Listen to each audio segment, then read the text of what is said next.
Bonjour amis, je veux vous parler de la voiture Hyundai Santa Fe. L'une des propositions les plus intéressantes pourrait être le Hyundai Santa Fe, au look assez original.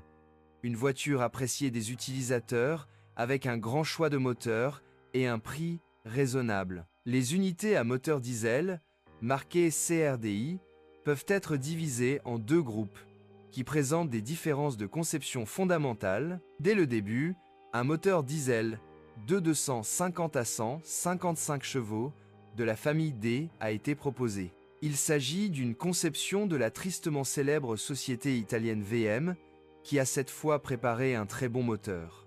Il s'agit en même temps d'une évolution du moteur de 2 litres, utilisé dans d'autres modèles. Il est caractérisé par une transmission par courroie de distribution et un arbre dans la culasse.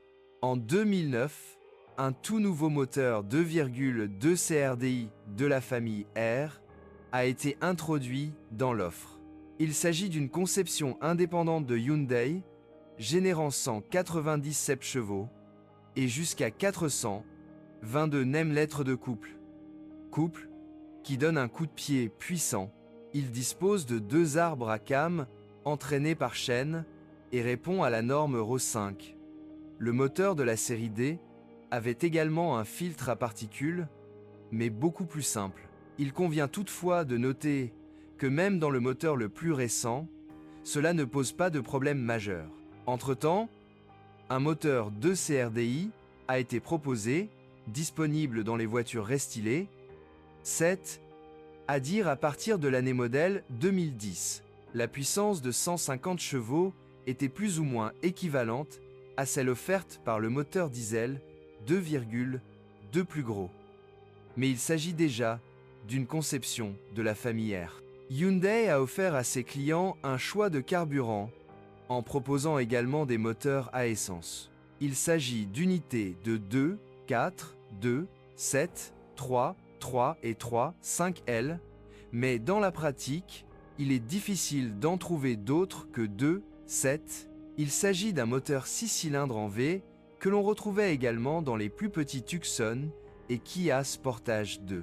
Il offre une bonne dynamique grâce à sa puissance de 189 chevaux, mais uniquement couplée à une boîte manuelle. La boîte automatique est lente et enlève une grande partie du plaisir de conduite, et la consommation moyenne est de 15 litres au 100 km. Avec la transmission manuelle, le volume est inférieur d'1 à 2 litres.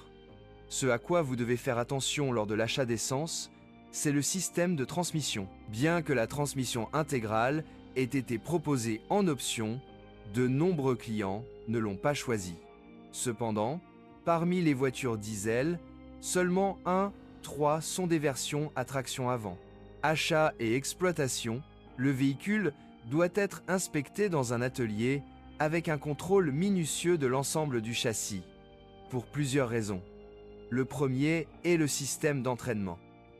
S'il s'agit d'un système 4W, vous devez vérifier l'état du pignon conique. Ce n'est pas une solution à toute épreuve, mais elle est sujette aux fuites. Travailler longtemps sans huile peut entraîner une usure, et ce n'est pas un composant bon marché. Il en va de même pour l'arbre de transmission, qui peut avoir du jeu. Il n'y a aucun problème avec l'embrayage, mais il est conseillé de vérifier son bon fonctionnement. Enfin, laissez-vous guider par le contrôle des éléments de fixation du plancher et de la suspension.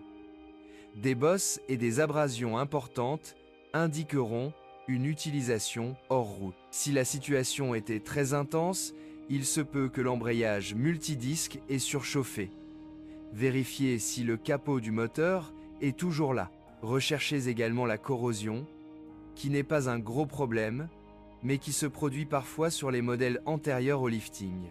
On retrouve davantage de corrosion sur la carrosserie, même s'il faut admettre que Hyundai a mieux protégé le Santa Fe que de nombreux constructeurs japonais avec leur SUV. Le vernis est délicat et peut s'écailler. Moteur solide, l'endroit principal où rechercher des fuites est sous le capot. Les moteurs sont vraiment raffinés et sans panne. Ils disposent de turbocompresseurs et de systèmes d'injection durables. Les problèmes sont parfois causés par des problèmes mineurs typiques des moteurs diesel, tels que la contamination de la vanne EGR, la défaillance du capteur de position du vilebrequin, du capteur de température, des gaz d'échappement, du débitmètre ou de l'alternateur. D'un côté, nous avons les anciens moteurs de la série D, qui seront moins chers à réparer. De l'autre, les nouveaux moteurs de la série R, avec un kilométrage plus faible et donc moins usé, mais légèrement plus cher en atelier. Vaut-il la peine d'acheter un Hyundai Santa Fe 2? Si vous recherchez une voiture de cette catégorie avec un moteur diesel, alors n'hésitez pas. Le moteur lui-même sera moins cher à réparer que les unités de Honda, Mitsubishi ou Toyota. Même si vous souhaitez acheter une voiture avec un gros moteur à essence, le Hyundai Santa Fe est une bonne option. L'un des principaux avantages de cette voiture est son prix de marché, qui est inférieur de plusieurs pourcents à celui de la concurrence, et même d'une douzaine de pourcents environ à celui des Honda et Toyota les plus prisés. Le Santa Fe 2 présente un autre avantage. Il n'est pas aussi populaire auprès des voleurs que les modèles japonais. C'est pourquoi je pense que c'est une très bonne alternative aux populaires japonaises. Merci de m'écouter, n'oubliez pas de vous abonner à la chaîne et de noter ma vidéo. Si vous connaissez des problèmes avec cette voiture que je n'ai pas mentionnée, assurez-vous de les publier dans les commentaires.